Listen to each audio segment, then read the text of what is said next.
This is how video teams use Axel to find their footage. Once you log in, you will see the content that you are authorized to see.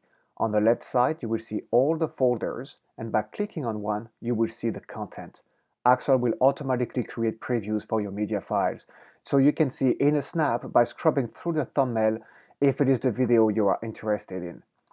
By clicking on it, you will see the whole video player here where you can scrub through the video, you can play the video, and you can tag your video. On the right side here you have the user-created tags.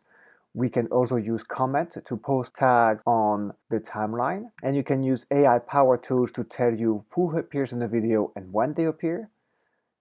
You can have different objects and a transcript, so you know exactly what is being said in the video.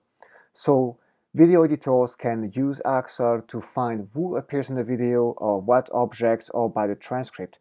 By searching for Sebastian Vettel, for example, I will see that I have the clip right here with Sebastian Vettel.